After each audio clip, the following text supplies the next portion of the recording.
okay, this is the deal. The word on the street or in the vicinity of Xena conventions and comic book stores is that the purists aren't liking it. They say there's too much going on.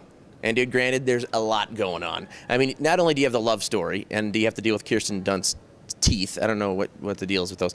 But there's two bad guys, and you have the backstory of both those bad guys, and you have a third bad guy who's kind of on the fence. He's not sure if he wants to come out as a bad guy. And then there's some space goo that comes down, which could be on its own a trilogy, but that's incorporated into Spider-Man 3. And of course, that space goo makes Spider-Man a little bit nutty, and he's got the black suit. And I feel sorry for any parents who just bought the blue and red suit, because now you're going to have to buy the black suit. Just tell your kids to be responsible with their anger. So there's a lot going on, all right? But here's the deal. It doesn't matter if you have some story issues, if you have $300 million for special effects and some insane ass whooping. I mean, Henry Fonda could just show up and start reading some Othello. It doesn't matter. As long as he gets his ass kicked and it looks cool. Topher Grace is in this, which is a great addition. I think he's like the next Tom Hanks. He's got that whole natural funny thing about him, and he also becomes one of the most vicious villains in all comic book era movie adaptations. What else? It's a good movie.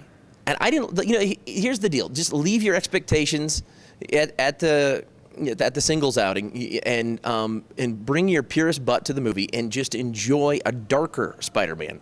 It's what Batman Begins did. Do you remember that? The first 6 Batmans were kind of weak, but the last one was kind of cool because it was dark and dealt with some human emotion. That's what this is doing. So leave the expectations of the fun romps in the park the first 2 were, and come and enjoy Spider-Man 3. I mean, you should. They spent a whole lot of money. For you. Yeah, definitely it leaves it open to to another sequel. And you know what? With Spider-Man, it doesn't even have to leave itself open to another sequel. They'll just conjure some new villains. Yeah, dads, I don't know. I go to a lot of screenings, and there's these people. They need to get a life, or they shouldn't have bred in the first place. But they bring their babies to these movies. If there's some kid who's really into it, and you can talk to him and let him know that there's some pretend going on here, because there's some scary stuff, and there's a lot of mature stuff. But kids are so savvy these days. You could bring like a 3-year-old, and he'd have to explain stuff to me. But I would make sure that if it's somebody as young as 7 or 8, that you have a conversation with them so they know what's going on. This is weird for me because I'm not a Spider-Man fan, but maybe I've already had a few. But I'd give it. This is a 5 beer. Yeah. Pretty high. Good action. That's what matters.